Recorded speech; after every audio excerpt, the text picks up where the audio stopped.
So good evening, everybody. I'd like to call to order this regular council meeting, special council meeting, of the Council of the Town of Saugeen Shores. And the first item we're going to do is I'm just going to have the clerk call the roll so that it's clear who all is in attendance. So I'll turn over to the clerk. Thank you. I'll call the roll in alphabetical order. Mayor Charbonneau. Here. Councillor Carr. Here. Councillor Grace. Here. Deputy Mayor Matheson. Here. Vice Deputy Mayette. Councillor Mayette. Present. Councillor Rich. Councillor Schreider. Here. Councillor Smith. Thank you. All right, that moves to the second item, declarations of pecuniary interest. Does anyone have one of those they'd like to declare? Seeing and hearing none, you can declare one anytime if you need to. We have no additions or deletions, so that moves us all the way down the agenda. To bylaws, but before that, I skipped. Apologies, everybody. I do have a motion to amend the agenda, and it has been moved by the Deputy Mayor, seconded by Councillor Schreider, that the agenda be amended to remove Bylaw 24/2020 and that a verbal update from the CAO regarding COVID-19 be provided at the end of the agenda prior to adjournment. Are there any questions or comments to that resolution? Seeing and hearing none, I will ask all in favor. Aye. Aye. That's carried. Okay, so the agenda is amended. Sorry, that moves us now on to item 9, bylaws. And I have a motion moved by Councillor Mayette, seconded by Councillor Carr, that the following bylaws are hereby read a first, second, and third time and finally passed and sealed this 30th day of March 2020. 1. 22/2020 being a bylaw to authorize amendment to the procedural bylaw. 2. 23/2020 being a bylaw to delegate authority for certain acts during the COVID-19 pandemic. And 3. 25/2020 being a bylaw to confirm the proceedings of the council meetings of the Corporation of the Town of Saugeen Shores. Are there any questions to the resolution? Pardon me, it's been moved by Councillor Mayette, seconded by Councillor Carr. I'm not sure if I read that. If there are no questions, I don't hear any, I will ask all in favor. Aye. Aye. Aye. None opposed? Then that is carried. Okay, so we've amended the agenda to include a verbal update from the CAO, so I will turn it over to the CAO now. Thank you very much, Mr. Mayor, and through you. Staff have been working very hard for the past number of days, ensuring that we're keeping our community safe and doing our part to keep ourselves safe as well. Prior to the provincial decree, we had not reduced any services and we had continued business as usual. And once the province decreed that essential services only, we did shift gears to only focus on those essential services, and we've been doing that. Since that time and to the time just precursor to that, we have significantly ramped up our communications efforts, and we've developed strategies to keep our team members safe while, again, focusing on those essential services. Since the emergency declaration, we've been updating our elected officials on a regular basis, and we are relying on our community emergency plan to help guide us through this challenging time. The Emergency Operations Center is meeting regularly now, and we have another meeting scheduled for tomorrow. Our belief from the beginning is to rely on the advice of the medical officer of health, and we've been doing that consistently. Our staff, we need to remind ourselves, are not health experts, and having Dr. Era and his provincial counterparts has been critical for our decisions going forward. We've also been relying on our internal values and keeping those at the forefront, trust, respect, and teamwork. In addition to delivering our essential services safely, staff where able have been working from home and getting some good work done there. And again, prior to that, we had not decreased our staff at all or had implemented other measures. We're also focusing on recovery efforts. We know that our current situation will end, and we're working very hard. Our economic development team is consulting with our businesses in town and other local municipalities, gearing up for the day when business is back as usual. We do know it will be challenging for local businesses, and there's a lot of challenges ahead for our residents. We've received a number of inquiries regarding financial relief that the town may offer or may be able to offer, and we're working on those options for council's approval. Our next tax due date is late May, and we're different from almost all other municipalities in that sense, so it's taken the pressure off us a little bit. Sure.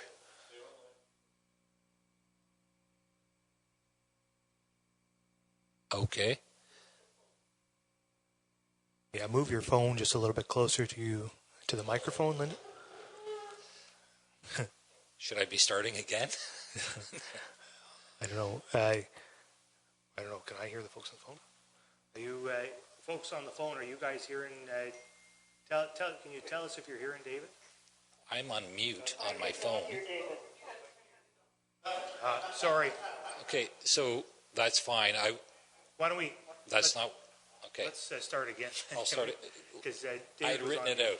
There we go. Okay, how about that? Should we confirm that? That's great. Yeah. Sorry about that.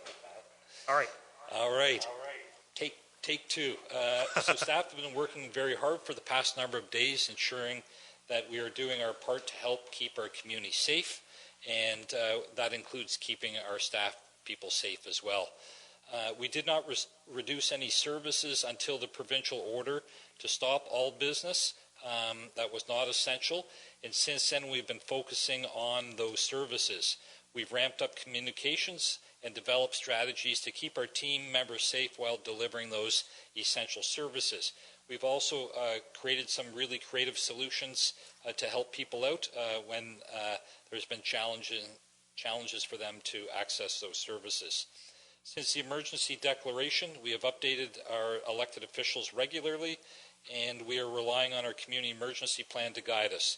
The Emergency Operations Center meeting meets regularly, and we have another meeting scheduled tomorrow. Our belief from the beginning is to rely on the advice of our medical officer of health, and we've been doing that consistently, and that's helped guiding all of our decisions. Our staff, we need to remind ourselves, although we read lots online, are not health experts, so having Dr. Era and his provincial counterpart has been critical for us. In addition, we've been using and relying on our values, our internal values of trust, respect, and teamwork, and they have been really important benchmarks for us. In addition to delivering essential services safely, staff have been working from home since the provincial decree last week. Again, prior to that, we had not reduced our staff complement or had not reduced our staff output. We're also working now on recovery efforts. We're looking to the future, and consultation is occurring with business owners via our economic development team. We understand there's significant challenges for many businesses and for many citizens in our community, and we're working hard focusing on the bright future that Saugeen Shores has. We've received a number of inquiries about any financial relief the town may offer. Staff are working on options for council's approval. Our next tax due date is late May, so that's different from many other municipalities. So you would have seen municipalities floating out different strategies already. Again, our next date is late May, so there's less importance for us to get that out right away. So we will bring that to council for approval. I will note that automatic debits are still coming out. We're still debiting people that have signed up for that. For water payments, some people have equalization payments. They can turn that off at any time. So if a resident wants to turn that off, they're able to do that. But we will have options for council's consideration long before our next tax due date. Staff have been working hard on providing services in a way that protect them and our citizens, and we will continue to do that. And that concludes my update. I'm happy to answer questions, if any. Okay, thank you, David. I'll ask if there are questions from members with regard to the report that David has just presented. I don't hear any. I just, for myself, just make a brief comment, and I think David's given a pretty good recap of where things are at in terms of all the things we're considering and working on at this point. And the municipal staff and our senior administration, I think, has done tremendous work in the last couple of weeks as we've contended with this global pandemic. And so I want to commend them for that, and I want to say to the public that we're continuing to respond very seriously to this situation in the community in partnership with our local health authorities and other levels of government, and also, as David pointed out, considering options to try to ease the burden on members of the public to the extent that we can. We recognize that this is an extremely difficult time for almost everybody in the community, for our business owners, for folks in long-term care homes, for our cottagers who are asking not to come to the community, for all of those people. It's difficult times. We're asking everybody to sacrifice an awful lot in order to protect everybody else from this virus. And I just will repeat for anybody who is listening, and I would say to every member of council and every member of the community who is listening, repeat these things over and over again to everybody you see and on social media and everywhere else. You must stay home. You must stay home for all but essential reasons. That's critical. You must not travel into our community or out of our community. If you are a cottager who enjoys Saugeen Shores, we love you, but you cannot come here right now. Yes, on Thursday night, Thursday morning, I should say, I was coming to the office here to do some interviews. And there was a lineup of people around the outside of the independent grocer, all the way back to the loading docks, trying to get in to get groceries. Those are just the permanent residents of this community. If our summertime population appears today, our services are already mostly shut down and under strain. Our municipality is providing only essential services. Our recycling. We're not recycling anything. Our landfill, everything that we're collecting is going into landfill at this moment. So we need people to remember that and refrain from traveling to here. And everybody here should refrain from traveling out of here. Stay home. Make sure to wash your hands all the time, constantly. Be washing your hands. That's a great way to protect yourself and your family. When you're going to the grocery store, or encountering people who are frontline service, going out to do just about anything essential, do it once, get what you need, and don't go back until you need more stuff. Again, try only shopping for groceries once a week.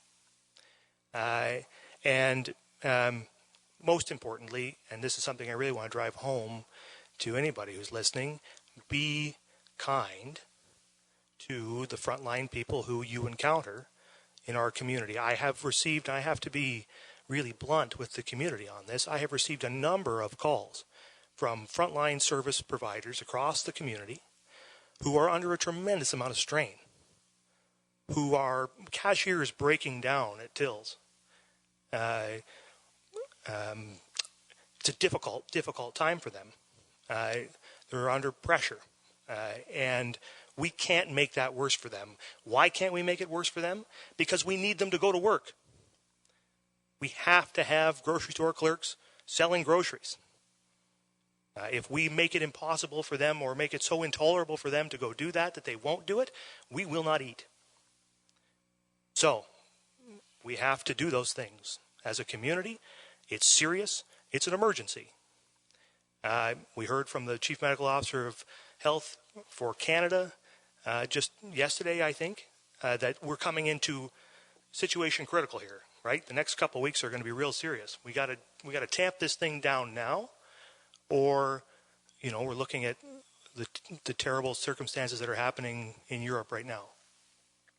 So everybody's got to be on the same team. We got to pull her together. We got to make this happen. We got to do those things that we're being asked to do. We have to be serious about it. And if we're serious about it, we will pull through this thing faster, and we'll come out stronger.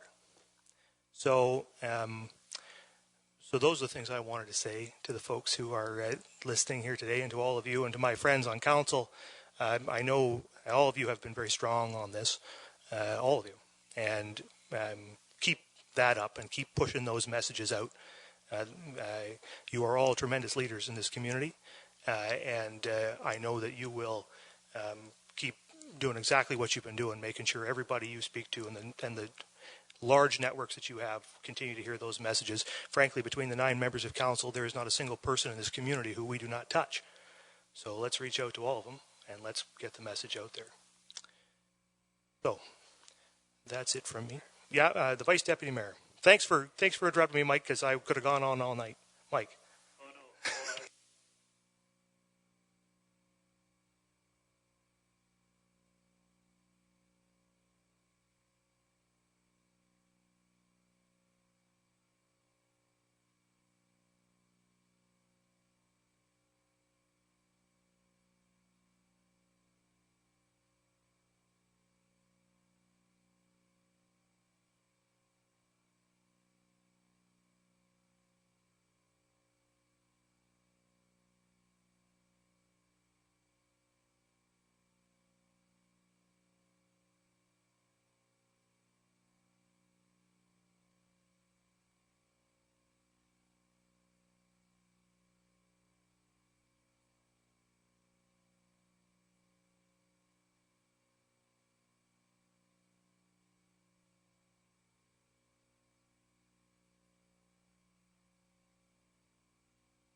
Actively,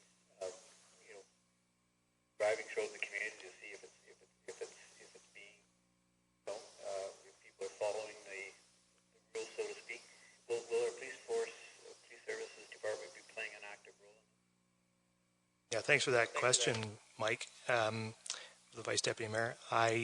Yes, the Saugeen Shores Police Service is willing and ready to enforce all of the provincial orders. There's quite a few of them now, and we are fully prepared to enforce those orders. I can tell you that the police's primary goal at this point is going to be to educate folks. When people are out in the community, gathered in groups of more than 5, and public gatherings of more than 5 are now a violation of provincial orders and against the law. But they will be encountering folks like that and asking them to disperse. From what I understand, where that has occurred so far in the community, there's been excellent compliance from members of the public. So the police are working on educating the public, and we are having success with that. But the police are also prepared to enforce those orders to the fullest extent of the law. Yep. Go this route, and hopefully we won't, and people will adhere to new legislation and cooperate and be part of the solution versus being part of the problem. If it gets to the point where people still are not adhering, can we be imposing fines? And if so, what kind of fines can we impose? So the orders from the province come with. Sorry, I'm getting some feedback there. The orders from the province come with set fines and criminal penalties, and yes, the police are prepared to through the legal process enforce those laws, and those laws come with penalties that can be imposed.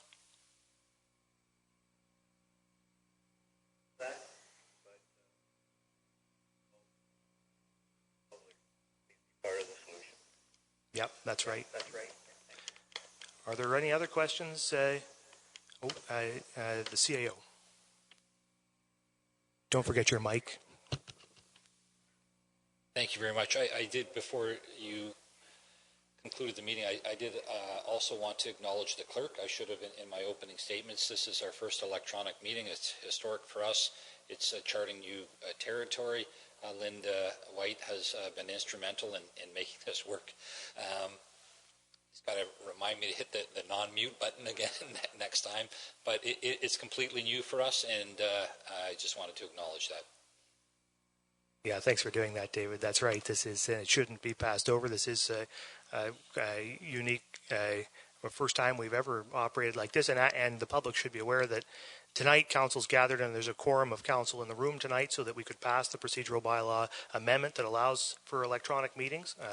And from this point forward, council can meet without a quorum in the room via electronic means if necessary. So as this COVID-19 situation carries on, the public should expect that council will convene on occasion as necessary to deal with critical matters, important matters, via electronic means, and that there may be less than 5 of us in the room when that happens in future. But thank you indeed to the clerk and to all the municipal administration who've helped us get to this point. So, yeah, that's fine. I perhaps was asleep at the wheel way back at the start of the meeting with bylaws 2020 and 2320, 22, 2020, 320. I attempted to jump in, but there was this and it passed very quickly. I suppose we're past that stage now. All right, Mike. If you have a question on it, go ahead and ask it. Is it okay? It is. Go ahead. Go ahead. Thank you. Well, thanks for that. This is to Linda, if I could. It was in the procedure bylaw.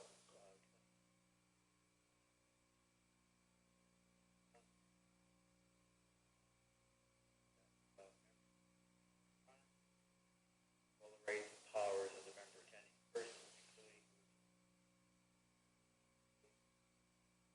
except for matters arising.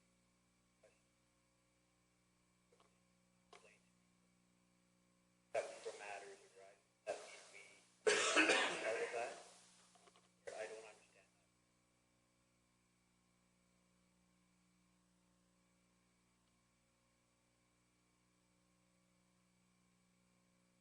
Sorry, I was trying to stop this from echoing.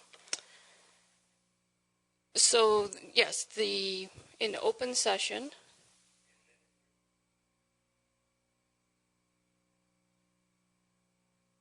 okay, so with respect to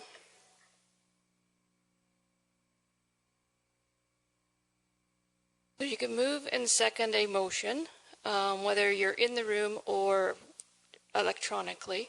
The same would hold true with respect to the closed meeting. And I have to apologize because I do not have that section. I don't have the bylaw in front of me. But the intent is that a person that is, when we're in closed session, the mover and seconder can either be in the room or be electronically. So I would have to double check because I'm not just too sure the way that it was phrased there without looking at it. I apologize.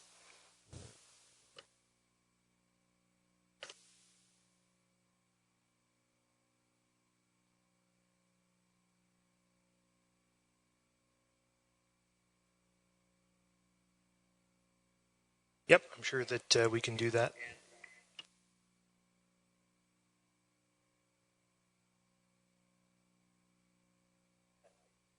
Important, public to understand that where we're, delegating authority to members of staff to ensure efficient operations, continuity of service to residents. I think it's important for people to know under clause 14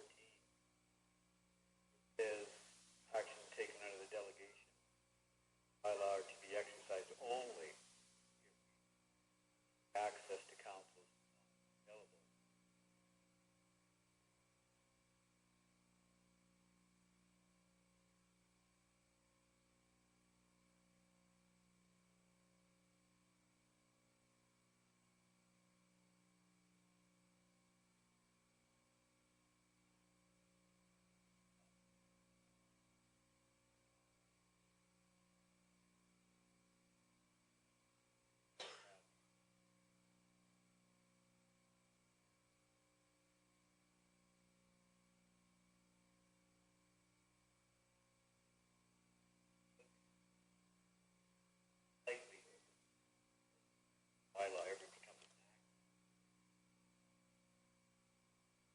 Yeah, that's right. This is intended as just a very proactive measure to ensure that the function of the municipality can continue no matter what happens. Unfortunately, as you pointed out, Mike, due to the nature of COVID-19 and the situation we're facing, it is possible, however unlikely, that council may be unable to convene,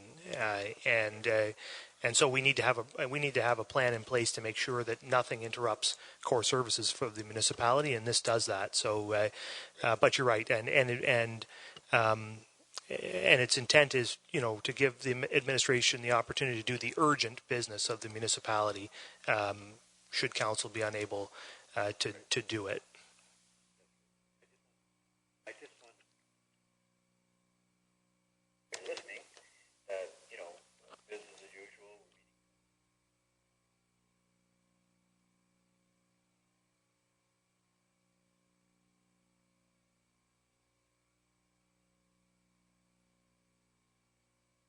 Yep, very good. Is there anything else from anybody before we adjourn? No? Okay, so I have a motion moved by the Deputy Mayor, seconded by Councillor Schreider, that this special council meeting of March 30th, 2020 hereby adjourns at 6:57 p.m. All in favor? Aye. Aye. That is carried. Thank you all very much. We stand adjourned. Have a good night.